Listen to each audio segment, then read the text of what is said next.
Good morning. Welcome to the coffee chat. We got the dynamic trio here. Uh, so it's the first weekend of September, and we're going to talk about unlocking your potential. And Deb and I did a 6-week, actually Sheila did it too, course or workshop of jumpstarting. So it's really unlocking your potential, and we're going to share just some tidbits from that. It aligns with what we do and what we're reading in our groups, to kind of bringing it all together in a really easy way to think about it. So let me share my screen. I wanted to start out with this quote that was in our devotional this morning. It was Romans 12:2. It's do not conform any longer to the pattern of this world, but be transformed by renewing of your mind. Then you will be able to test and approve what God's will is, his good, pleasing, and perfect will. Hate what is evil, cling to what is good, be devoted to one another in brotherly love. So the devotional we were reading was just about how to be a better spouse, because we're doing the love languages for married couples. And so I thought, it's like God wants us to transform into what we want to be and to be our greatest self and to our full potential. And so this goes in line with kind of what we're going to talk about, because the compound effect and unlocking that, and just so as you listen to the tidbits that we have on each of these pieces, keep this in mind, that you are created to be great and whatever you want to be. So now you can see my presentation, okay? Yeah, it's I can still see the background, but yeah, it's not full screen, but that's good. It's okay. Okay. Yeah. Wait. There we go. Yeah. Awesome. There we go. Okay. So we're just sharing tidbits from our Jumpstart journey. Woo. So just a couple announcements. Like Deb said, the news hasn't been updated. We maybe because we've had so much big news lately, it's like, we're just gonna kind of get these things rolled out. I did want to make sure because we talked about Preferred Customer Club a little bit, but there are emails going out. So if you get one, if you have the coach status for the discount, you'll be getting an email. We should be talking to you as well, just about what this is and how to just change it from your coach account to the preferred customer so that you still get the discount, but it just kind of streamlines things for you. And so I just want to make sure people are aware that the emails are coming out from Beachbody headquarters. And so don't be confused with that. You'll go in and cancel your coach account in your Team Beachbody account. You go to my accounts, like my orders, when you're going in there to change, suspend your Shakeology or change your flavor or update your credit card. And there you look at your business fee and you cancel your coach account, and it gives you the option to become a preferred customer. And you do that, and a couple more clicks, and you're done. So it's a simple process, and so you'll still be getting the discount. It doesn't affect anything else. It's just really the title, the name, because people were becoming coaches for the discount, but don't really want to coach. So this is kind of like helps us, bring things out into two different buckets. So also, if you're doing 645, or you can still do this, if you get the 645 challenge pack or solution or completion pack, you can get a $45 reward at the end of completing the program. So you get $45 refund. So make sure that you're aware of that. I know Karen you're in week 5.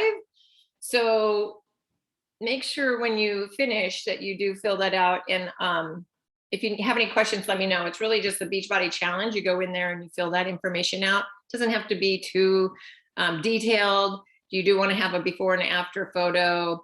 Could be any photos really. And then you'll be eligible for the $45 refund. Our next coffee chat is going to be about coffee. So that is Saturday. September 11th, and we're going to talk about the benefits and things to be aware of. So that'll be interesting. One of the kind of reasons why we picked this is during our reset, you can get a little bit more constipated. And so one of our suggestions was have a cup of coffee, because coffee makes you poop. So we wanted to look at what are the benefits and why it does this, and then also things to, to be aware of when you're drinking coffee. Okay, I don't know where. Oh, scroll. So let's jump into the Jumpstart journey. This is about unlocking your potential. And we all have success within us. We all have that greatness within us, like I mentioned with the Bible verse. But and we're going to share what this combination is of how to unlock that potential, because there's really just a few things that may be keeping you from opening this lock. We have this operating system. This is how he kind of like defines it. We have this operating system, and if we're installing, some new software onto an operating system that is not updated to be able to drive the software, then the software is not going to work. And we're going to think it's the software that is, crap, doesn't operate like it's supposed to, but really it's because we're downloading it, trying to download it onto an operating system that is outdated or has bugs in it. And our operating system is our mind and how we view things. And the software that we're trying to download is a goal that we're trying to achieve, something some part of our life that we're trying to change. And so we're all capable of achieving whatever we want. Even successful people run against the same kind of things of, having self-doubt and the challenges of life. But the difference between people who we think as successful is that regardless of what they come up against, they just keep doing the thing. So that's kind of what we're going to unlock or unload this a little bit and talk about each one. And so Deb, you just jump in. Well, on each one, I'll kind of do a little starter and then you can jump in. Okay. So you start with number one is results. And results are the natural consequence of simple disciplines applied over time. So that's the compound effect, right? That's what we talk about. That's we talk a lot about doing one thing at a time or having triggers. And so this is really kind of bringing all that together. And the number one myth as to why you are not doing better. And so what I want you to think about is, what do you think that is? What is the one thing that you believe is holding you back that from achieving the success that you want, of getting to that next level of your towards your goal? And that can be individual to each person, but as we kind of go through this combination, you'll be able to see how it is a myth, and that you can overcome that, dispel that, and just kind of get really tactical about this. The hard truth about our human behavior and how to overcome our inherent weaknesses once and for all is kind of like what is unlocked in this piece here. So Yeah. Go ahead. What I liked about this part was pick your reason of why you want to change. What came to mind was his three main wisdom is success is simple, like it says, simple disciplines. Success is practical because we inherited something in us, but most of all, you know what to do. So yeah, we learn and learn and learn, but we're not applying that change. And so the results is, what is the reason? Pick your reason why you want to do it, And then identify your goal.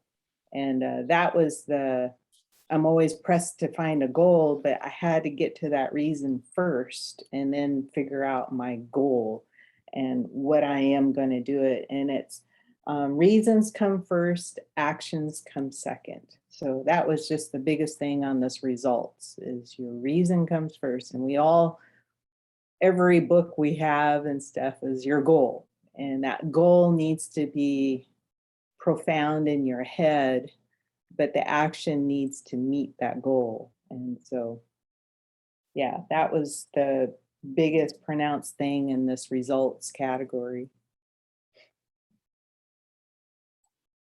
Yeah. I'm sorry, my brain is not quite awake yet. There was darn it, where'd it go? Jim Rohn. Well, it was this, I got it right here. You can't hit a target you can't see was one thing that I wrote down. And it's, we want to know what we want, the target we want to get to.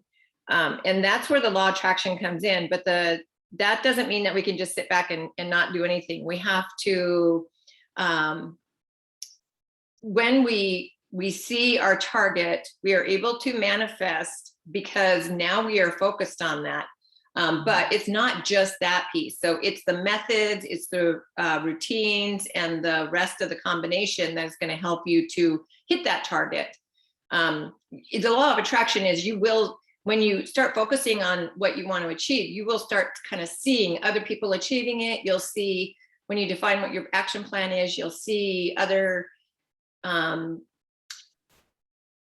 examples of people doing that action, or, your mind opens up when you define that target, you define that vision, that goal, and then you kind of start developing your plan. Your brain is then opening up to be able to see that.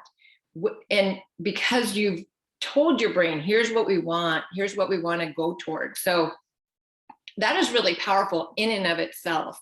It's then when we get to the executing that we kind of get tripped up, and then we start closing that back down, right? So that's what the whole point of this is. So let's go on to 2, habits. So your habits, not fate, determines your destiny. And our habits determine our future, right? And we know what we should do, but are you doing it? So there's nothing really, no magical combination or formula, no piece of information that you really didn't know. It's that, and we kind of live on autopilot in doing the habits that we've already created, but those habits aren't getting us to where we want to go. So again, we talked about this in atomic habits and one thing, and even the compound effect, of course, is all over this. So our life, our results comes down to the one thing, our habits. You're going to learn to change and control your habits, and you can finally take back control of your life.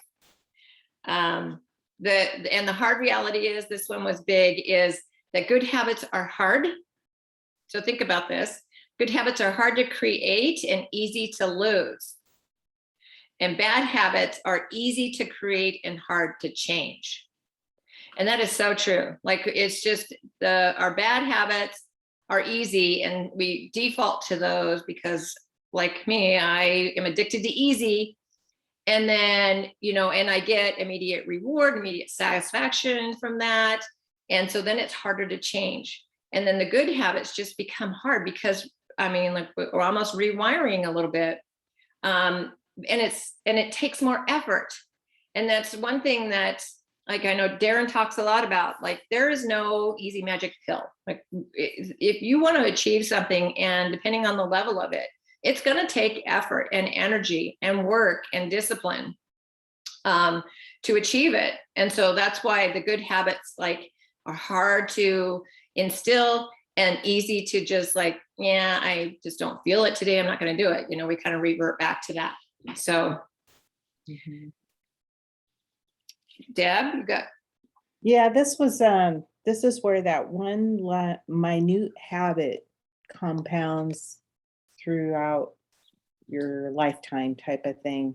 And that one little habit, whether it's just drinking water in the morning, and just get that consistent.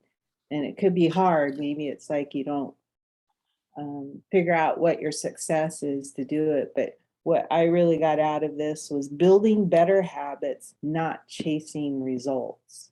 Um, so the results is I want to lose 15 pounds, but what habit can you do to help you with that? And that could be drinking that water in the morning. One small action doesn't have to be this grandiose thing, and it takes time. It's not, like she said, like Louise said, it's not a magic pill. The stories in the compound effect, I think it was beyond 18 months to actually see results. So that's where you gotta really trust the process on your habits. And then most of all was tracking.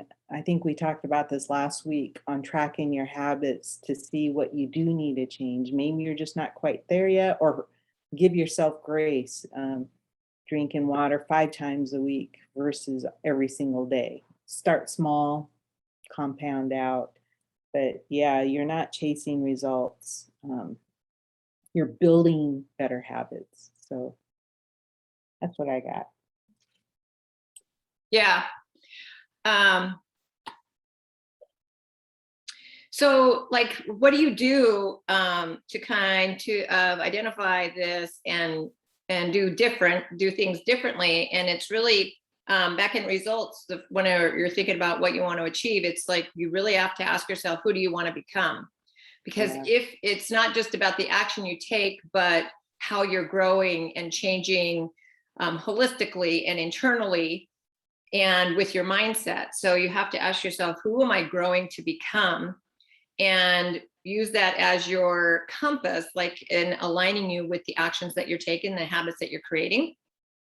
And so think big and really write yourself out. Again, we do this with the I am statement. So, you want to write out I am, and whatever that vision of yourself, that target of who you are becoming that you want to see, write that out. So again, you're reaffirming that in your brain. And so we look at our habits, and then our goal, and is it getting us to who are we becoming, right? So those kind of all align and sync up. And then when you apply these numbers into the combination lock, they'll turn to line up to be able to like get you to where you want to go. So you want to find a keystone habit that you're going to commit to creating, that'll get you to become that person. And in the middle of that, so in the between your habit, your keystone habit, and that person you're becoming, is the action you're taking in working towards achieving that goal. So so number 3 in the combination, behavior. This is a big one.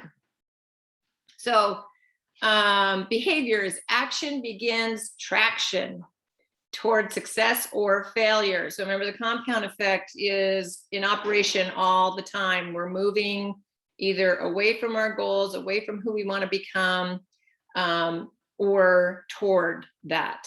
So 95% of your behavior is unconscious. That's that subconscious brain, right? You are not even aware of what has control and influence over your actions. You will now, and you will finally know how to take back control. So, when we talk about this, you're going to see this taking back control. You can control the controllable, and that's all we're going to focus on. There's many things in life that we can't control, but we tend to like narrow in on those things and think we need to fix those things on the outside. And those are things we need to just like, nope, that's not in my control. So leave it alone. Don't spend any mental energy on that. Just control the controllable. And the controllable is usually in what, there's this thing that we talk about in recovery is like within your hula hoop. So focus on your hula hoop and nothing outside of it. So, so success is so in your behavior, successful people and unsuccessful people are in common. You know, both successful people and unsuccessful people can have similar goals. Whether it's losing weight, writing a book, going to the Olympics, you know, they have the same thing, but as humans, we just don't want to do the hard stuff, right?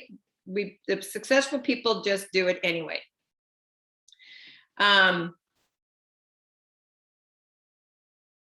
Deb, do you have some stuff there?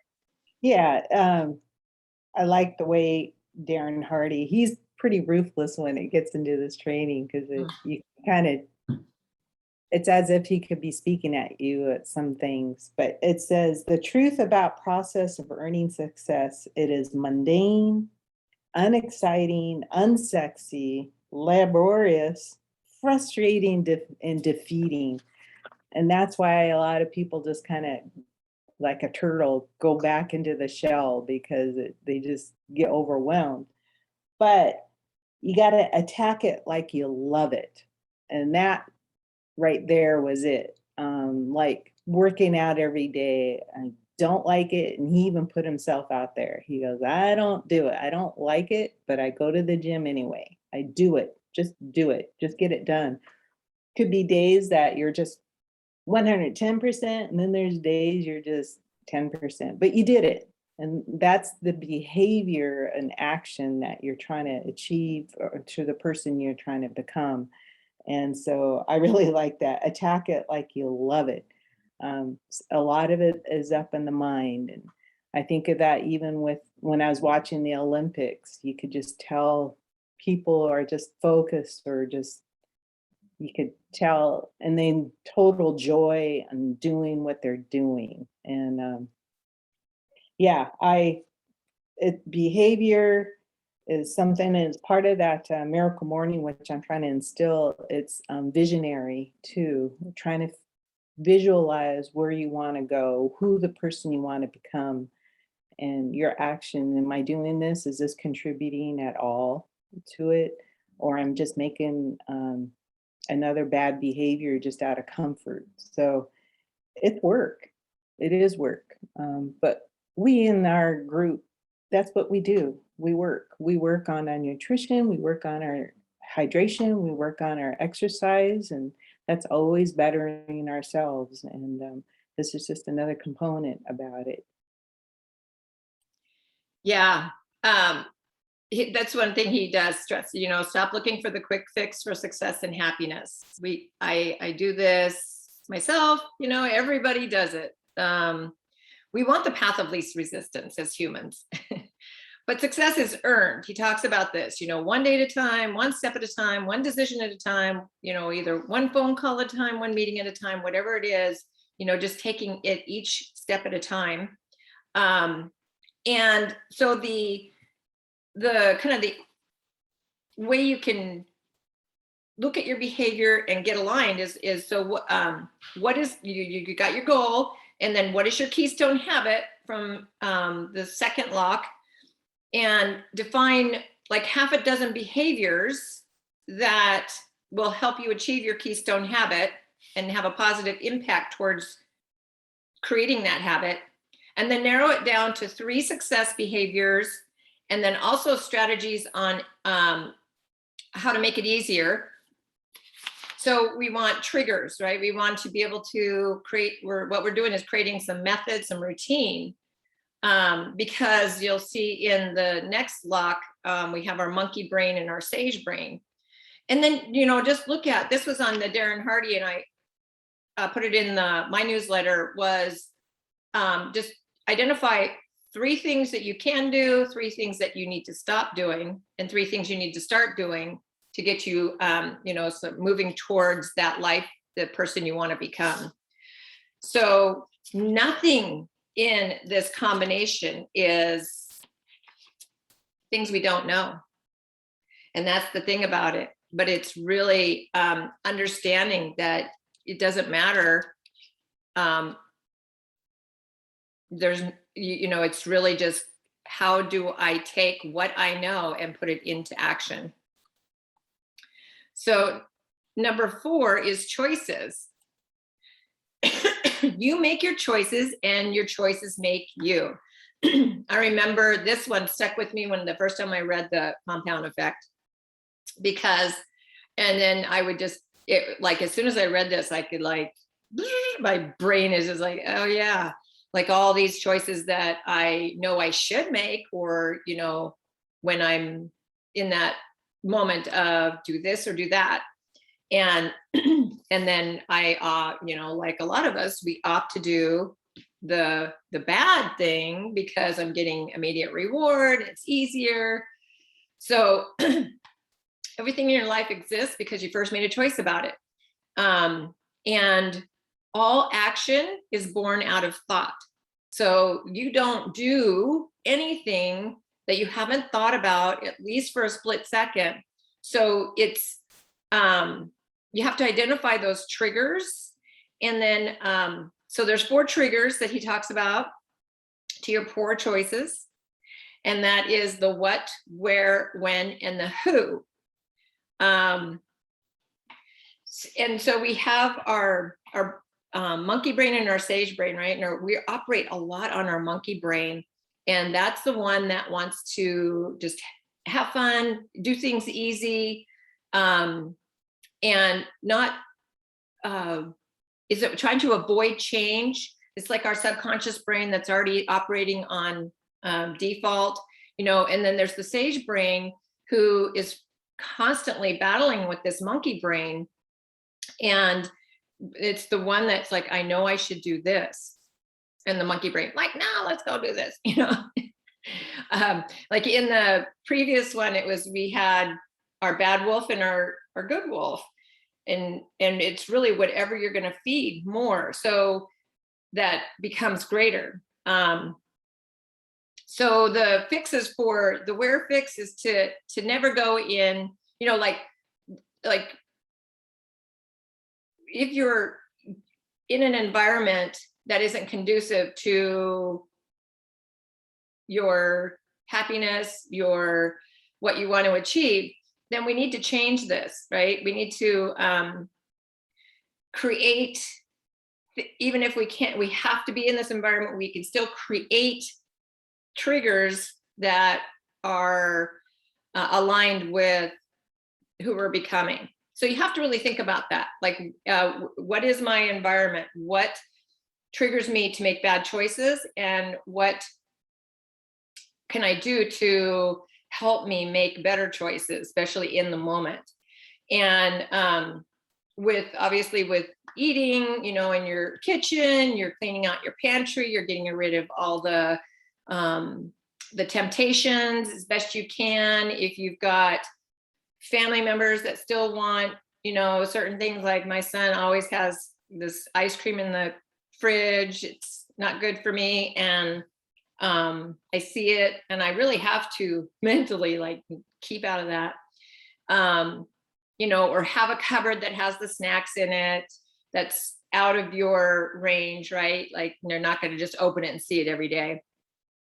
The when fix is, I love this one. It's the ETA versus the EAT. So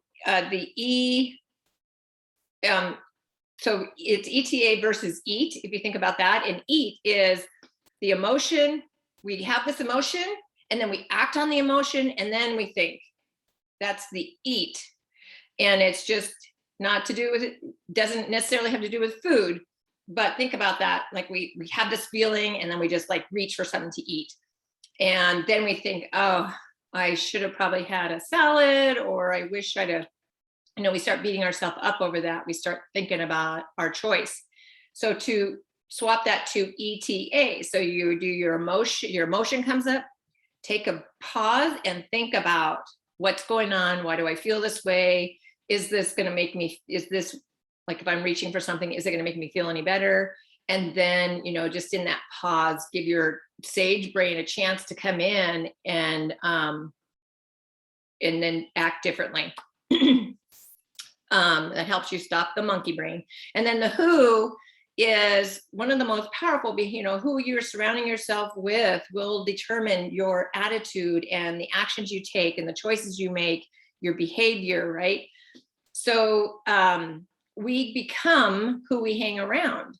I look back on different times in my life, and I had different people in my life. And you know, if you're sitting in the barbershop long enough, you're going to get a haircut because you're hanging around the barber and people who are getting their haircut.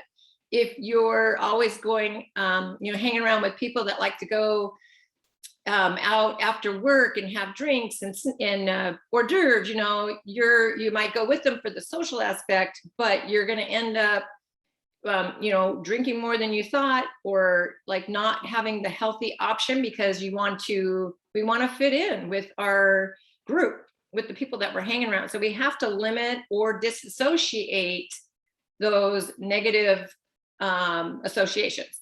So that is super powerful. Deb?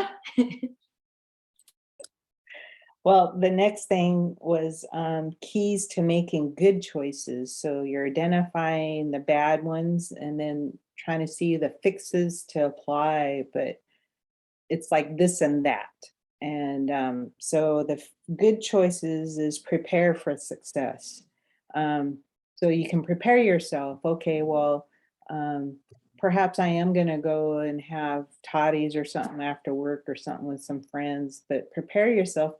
Maybe you just make sure you order a mocktail versus a cocktail and still be part of the social thing.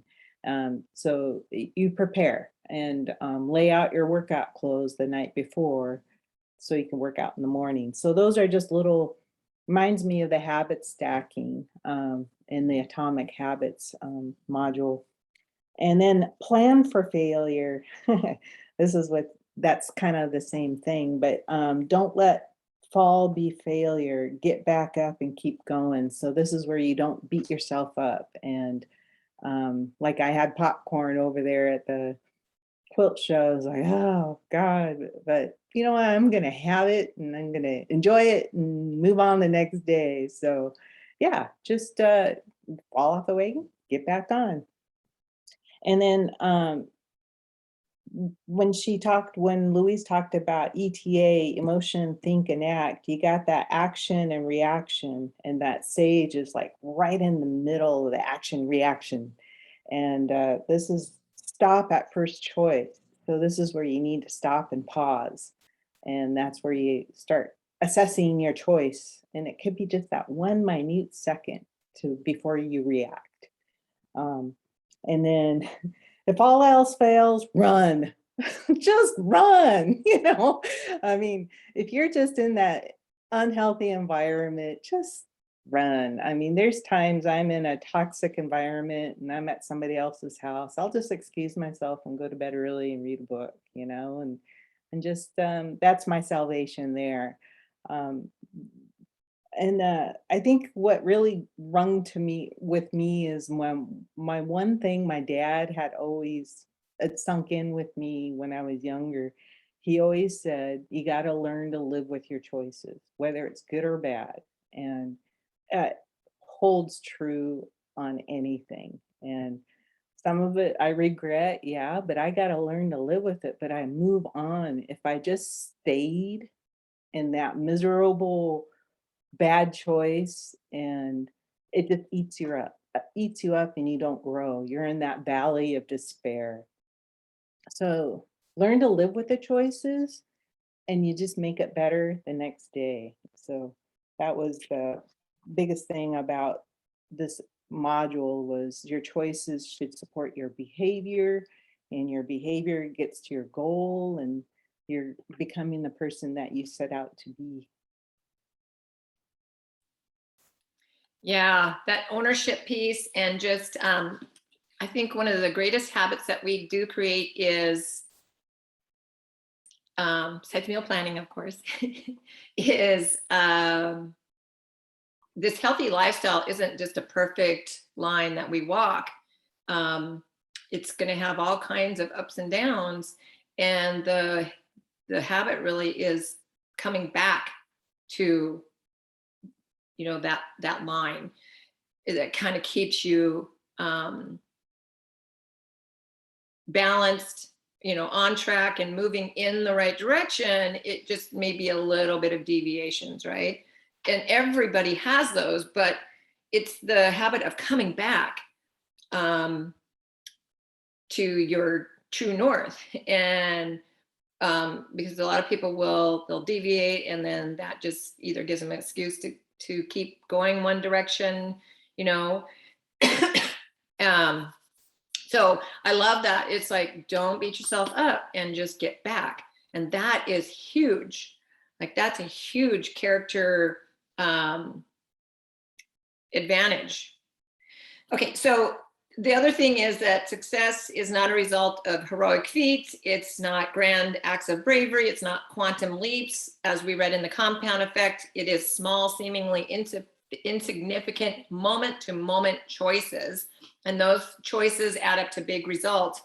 The problem is, like, when we're making those, we were talking about, you know, the good is hard to choose and easy to lose, because we faced some traps. The results are invisible. Like, we don't get results right away from that good action that we're taking. Change is subtle and deceptive, so it takes time. So we have to commit and persist and be patient with it. The immediate gratification that we seek, we have to know that it's coming. So if we eat one fry, we're not going to, you know, have a heart attack. But if we continue eating greasy, yucky fries, we're going to have all kinds of health issues. So in the moment, the hot, salty fry is great, but we don't see the long-term effects of that. So the short-term pain, and when we're working towards the good habit that is harder, the short-term pain will create long-term pleasure. So we have to remember that.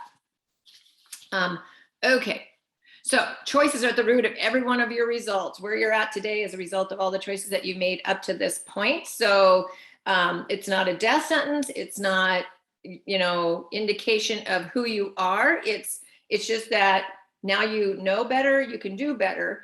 And when you really focus on who you're becoming and what it's going to take to get there, you can now help your sage brain make better choices. So the big one, consistency. And I think this is totally what gets us, it's just sticking to it, you know. Consistency, disciplined, which sounds weird, makes success incidental. So when we have the discipline and we just stick to it without, like Deb had mentioned, worrying about that outcome, just look at the habit. If you focus on the habit versus the outcome, the success is incidental. It happens. Being inconsistent is the greatest killer of our dreams, hopes, and goals. The Achilles heel of the human condition. My son actually is doing Greek mythology or something in world history or one of his classes. So they had to pick a god, and a Greek god or whatever it is, but he wanted others, but he ended up with Achilles. And I thought, oh, cool. I just learned about Achilles and why they call it that and why we call it the Achilles heel, you know? So there's going to be like this weak point that we all have. And that's what our Achilles heel is. It's this weak point. But you know, the key is knowing how to stay consistent with everything in your nature, and society is fighting against you. There's a typo there. So humans do we have flaws? We just do. And one of them is being inconsistent. It's easier to stay in shape than to get in shape, you know. So looking at, you know, just keep doing that behavior is easier than giving up and then having to start over again. So that's a great little like mental key that you can have.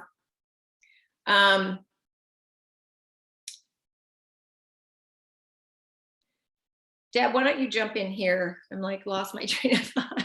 If you're Sure. here. Okay. Well, the consistency, what he was really putting in it, that's one of our fatal flaws. And as a human, and going back to that comfort zone of the bad behavior and choices that we make. But to change it, you apply the consistency. So what I liked is the commitment, because we always say you got to commit to yourselves. Well, doing the one thing you said you were doing, do it long after the mood that you said it has left you. So, like not working out. And I noticed when I did the reset, I wasn't doing the intensity, moderate to intensity workouts like I'm used to.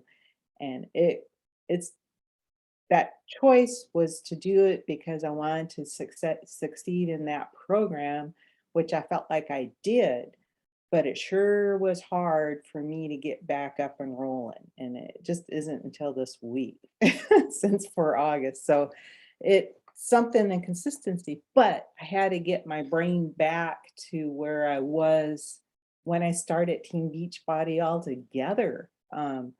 I was 30 pounds overweight then.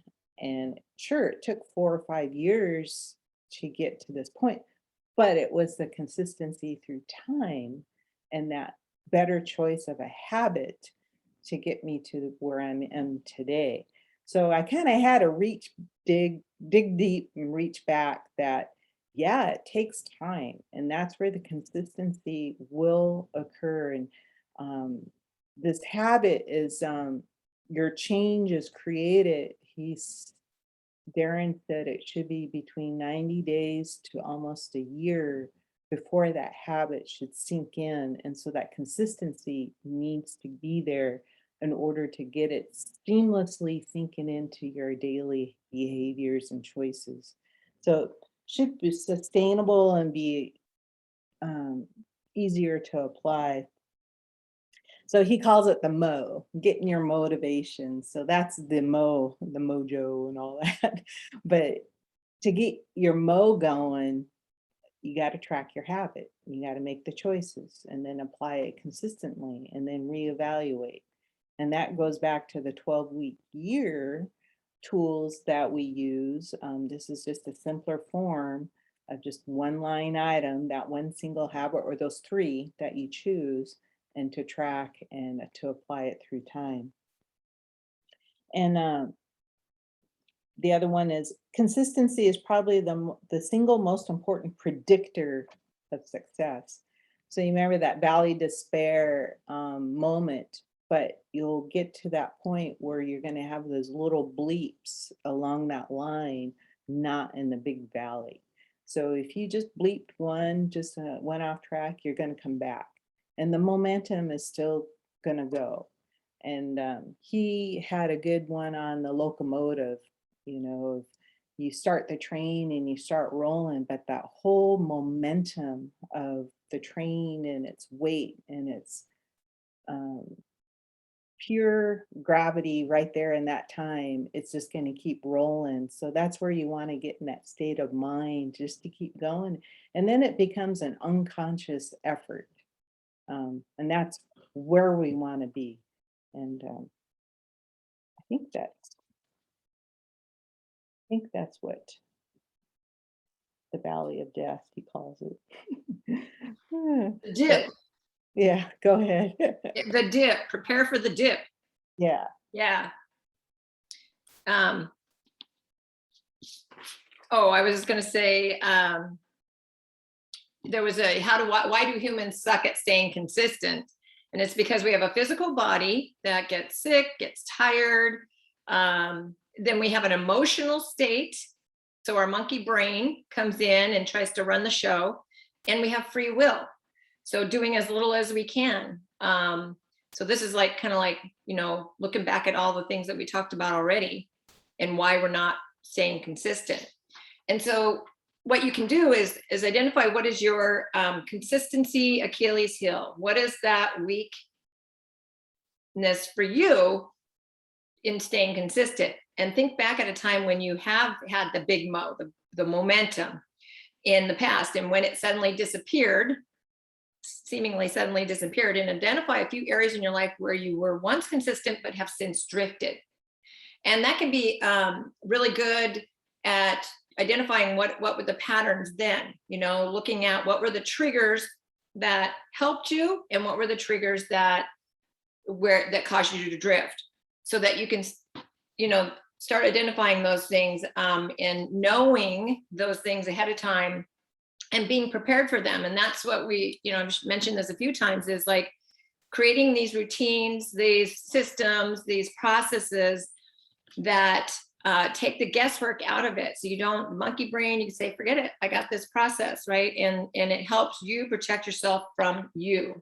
And that's the whole point of this, right? Is to create that. So because we all succumb to the monkey brain, we all succumb to wanting the immediate reward. We also come to not wanting to have to do the hard work and the effort. So it's creating this process, routine, habit, systems, methodologies, whatever you want to call it, that helps you take the guesswork out of it. Okay, so here's the big one. Dun, dun, dun, dun. What is holding you back from your greatest potential?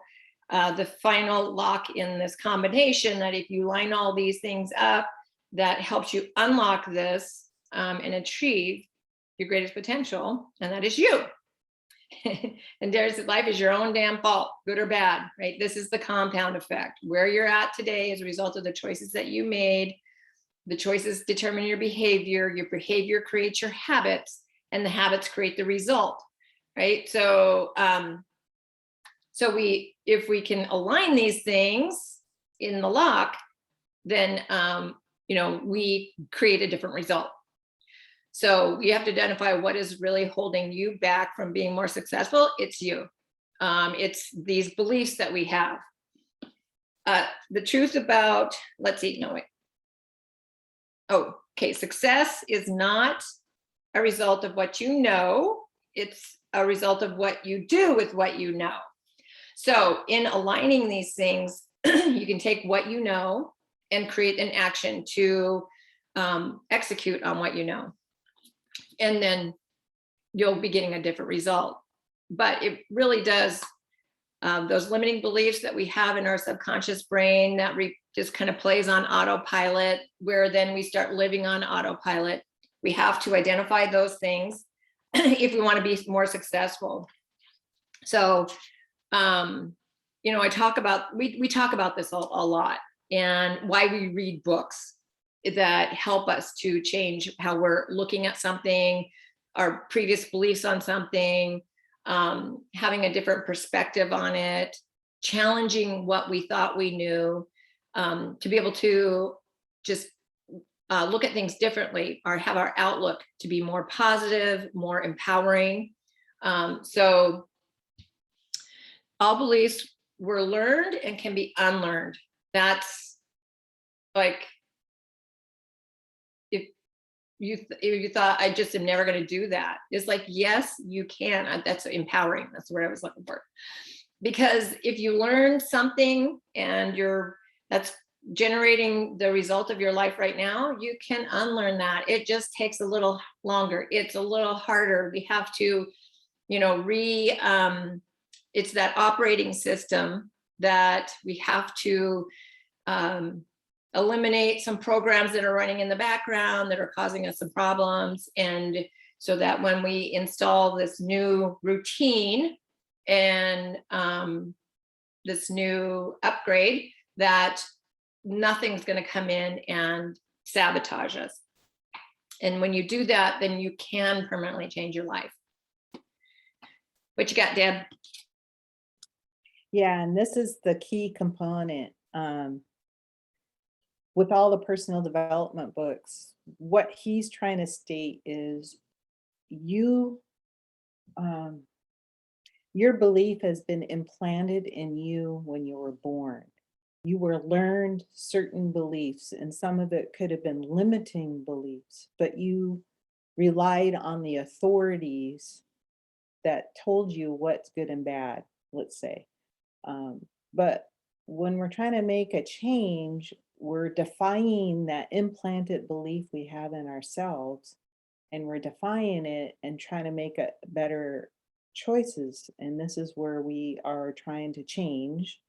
uh, But this is where the operating system reset occurs and you jumpstart it. So you got to reach out to that change you want to pursue, because that limiting belief that you have believed ever since you were little is not true. And the truth is, you want to become better than that. And that's where you need to really focus on yourself. And that was always the adage of, you got to take care of yourself before you can take care of others. And that is so true, because if your core is not taking care of your whole core, you're not going to be able to exude anything else for anybody else. And so, in a healthy manner. And that's where I really got with this. And what was it? Beliefs are voids of intelligence. And that's where we were reading all these personal development books, is that intelligence is some experts in some books, and it may ring true for you on your reset mechanism. May not be for me, but it could be for you. So it's just even recognizing that is a true, you're finding your true self. Sometimes we were molded to what somebody else wanted, and yet like I did a job that I didn't really want, but it just carried me through just because of the money. Well, that wasn't really me.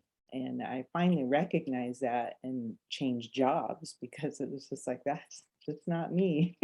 I don't know what you're thinking, but that wasn't me. But that's okay, because you do a little step back, reassess. And this is all it is: reassessing, resetting, reassess, reset, and do. It's rinse and repeat is what he says. Rinse and repeat. And that's what I like about this. And I think that's all I had. Maybe you talk about the pendulum, but it just kind of swings back and forth. Excuse me. Yeah. So for an action on this, we talked about before, what are 3 things you can start doing? What are 3 things you can stop doing? And they're aligned with the Keystone Habit. But you also look at what are 3 success beliefs that you need to install. So once you've identified those habits, like look at what are the success beliefs that you need to install to support that. What are the 3 limiting beliefs you need to eliminate? And those will go kind of hand in hand. You'll think what I need to eliminate, and then what I need to install, kind of their yin and yang, or, they push me, pull me. And then you can create statements out of that. Like, I used to believe this, but now I'm getting better and better at blank every day. Right. So those are just kind of like wrap that together. How you protect your mind, how you will flush your mind, how you will feed your mind, and to help you, keep your operating system working optimally. And then just finally, you put these all together, you got the locks all lined up, and that's the compound effect in action, working for you towards the direction that you want to go. And this is like the Jumpstart, and he told us a lot, like this is just getting you off the block. So we're going to do this 100-meter dash or a marathon, whatever you want, which is life is a marathon, right? It happens daily. But this is getting you off the blocks and moving and creating that momentum and creating the systems that are going to help you finish the race, get to the goal, get to the finish line. So, and that's all I had. I just wanted to say that this book, it gives you the jumpstart feelings and such. But the program that we had given you or presented you as a jumpstart is the how to do it, how to apply it. this didn't really give you that. It made you dig deep about your choices and your behaviors and your habits, and it has great worksheets like got attached in the newsletter and then the back of the book. But this Jumpstart framework that we presented to you is actually how to apply it. And I really liked the whole gear idea and the circle of life per se. Yeah. So, I'm a visual person, just seeing it in that lock, the combination lock, and the vault, opening the vault was helped me, because behind that, when you unlock that, it's like anything is possible. So the card I chose today, I am streamlined. I reduce resistance and minimize clutter in my life. So, you know, the clutter could be the unlimiting beliefs, could be the the habits that are derailing me. So great card for today. Karen, what are your thoughts?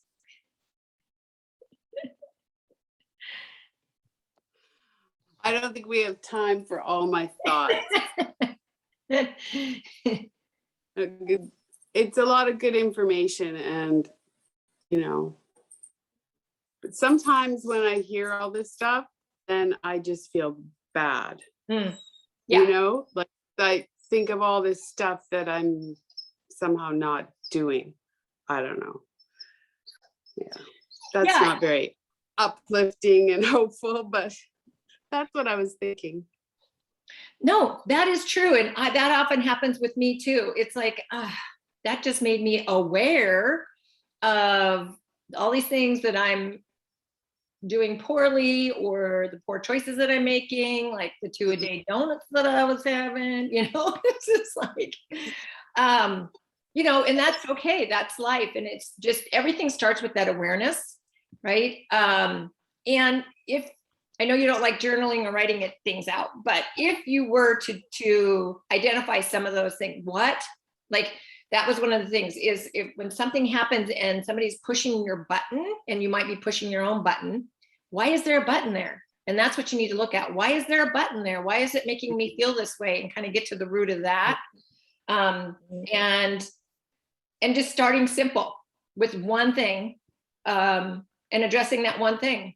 And then when you start making progress towards changing that, it really, you know, you get that reward, you get that satisfaction that will help you to build on that. So ask yourself, why do I have that button? It's like I got a lot going on, you know, with all this whole year and COVID and work and everything, and my health and like everything. And so, yeah, there's a lot there. And it's not that I don't like journaling. I journaled for years. But right now, it's just like I can't even deal. I'm languishing in the valley of despair. Right. It's a nice little, you know, like hammock. It's just, I don't know. I'm gonna lay here for a little while. But I keep showing up, so I don't know. That's something. Yeah. Yeah. And what I think about is, what if you weren't showing up? Like, how much worse mentally and physically you would be. So, you know, that's your win. So keep showing up. Yeah. All right. So if you're listening to the recording and you have any questions about this, you want to work through some of this with, you know, more deeply, then get with us and we will help walk you through some of these, you know, through these steps, give you some tools. So definitely let us know. All right. So this was a long one. Sorry about that. So I'm going to stop the recording.